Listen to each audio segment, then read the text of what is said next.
काही शहरं ही फक्त शहरं नसतात, ती काळापेक्षा जुनी असतात. इतिहासात खोलवर रुजलेली आणि रहस्यांनी भरलेली हीच ती भूमी आहे, जिथे जीवन आणि मृत्यू एकाच घाटावर एकत्र येतात. इथे दररोज कोणी नवा येतो, स्वतःमध्ये हरवून जायला, तर कोणी जातो स्वतःला शोधायला. हीच ती काशी आहे, जिला काळ थांबवू शकत नाही, जिला मृत्यूही जिंकू शकत नाही. काशीच्या गल्ल्या अरुंद पण अनंत, भिंतीवर काळाच्या कहाण्या कोरलेल्या, कधी शंखनादात गुंग, तर कधी पानाच्या चुरण्यात लपलेलं हास्य. इथे प्रत्येक पाऊल म्हणजे एक शतक उलटून जाणं, आणि प्रत्येक दृष्टिक्षेप म्हणजे अनंताचा दरवाजा.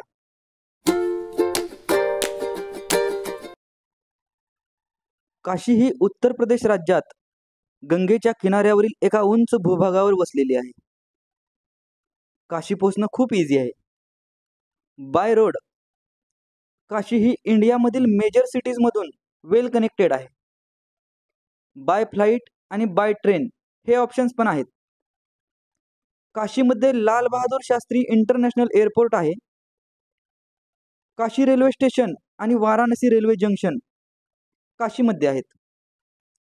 आता वाराणसीमध्ये तर पोहोचलो, पण राहायचं कुठे? वाराणसीमध्ये आपल्याला गोदोलिया चौकच्या आसपास अफोर्डेबल प्राइसमध्ये हॉटेल भेटून जातील, जिथे कमी पैसेमध्ये राहायची सोय करणाऱ्या धर्मशाळाही आहेत. हॉटेल पाहताना गोदोलिया चौकच्या आसपासच्या एरियामध्येच पहा, कारण तिथून मंदिर आणि घाट यांचं अंतर जवळ असेल. काशीमध्ये असं मानलं जातं की काशीचे कोतवाल काळभैरव यांचं दर्शन घेऊनच, त्यांची परवानगी घेऊन काशी विश्वनाथाच्या दर्शनाला जायचं असतं.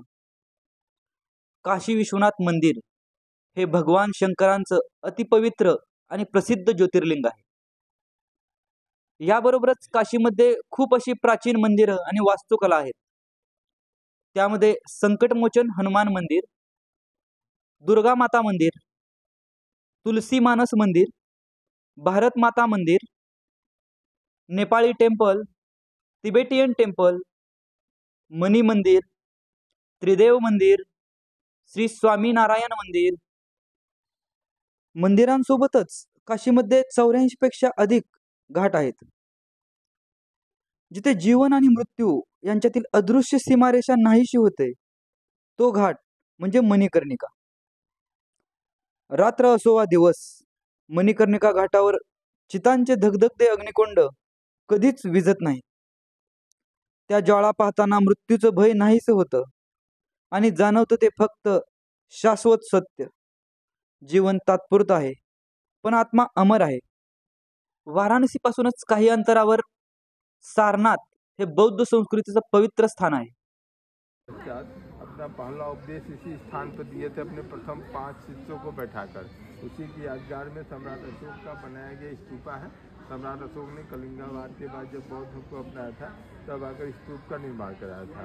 ये स्तूपा पूरा सॉलिड है, इसके अंदर कहीं आने जाने का रास्ता नहीं, कोई गेट नहीं, कोई दरवाजा नहीं है. यादगार के रूप में बनाया गया, मेमोरी के रूप में बनाया गया है. इसका नाम है धम्मिक स्तूप, और इसका ओल्ड नेम है धर्म चक्र स्तूपा. ये बौद्ध धर्म प्रचार के लिए बनाया गया. बौद्ध धर्म का प्रचार यहीं से स्टार्ट हुआ था. इस स्तूप की हाइट 103 फीट है और इसका व्यास है 93 फीट. इसको जितने बौद्धिस्ट लोग आते हैं जो बौद्ध धर्म को मानने वाले हैं, तिब्बत, श्रीलंका, चाइना, बर्मा के लोग इसका राउंड करते और पूजा करते हैं. ये स्तूप आपका 2300 ईयर्स ओल्ड है. 3rd सेंचुरी BC का बनाया गया है. बुद्धिस्ट लोग में 2 धर्म होता है, हीनयान और महायान. हीनयान वाले जो होते हैं स्तूप का पूजा करते हैं, जो महायान वाले होते हैं मूर्ति का पूजा करते हैं. बुद्धिस्ट लोग का 4th प्लेस इंपॉर्टेंट प्लेस है, तीर्थस्थल माना गया है. फर्स्ट लुम्बिनी कपिल वस्तु, जहाँ इनका जन्म हुआ था नेपाल में.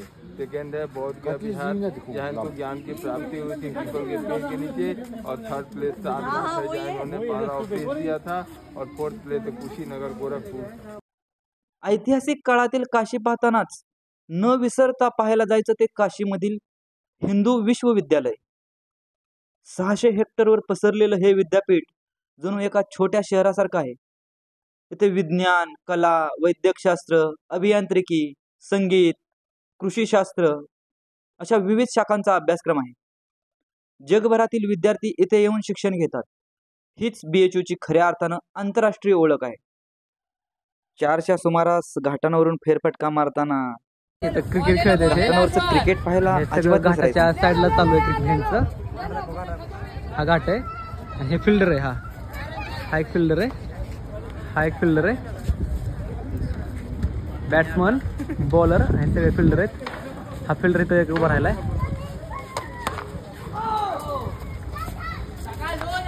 वर एक फिल्डर उभा राहिलाय. तिथे एक फिल्डरच्या हातात बॉल आला. काशी ही फक्त मंदिरं, घाट आणि गंगामाईपुरती मर्यादित नाही.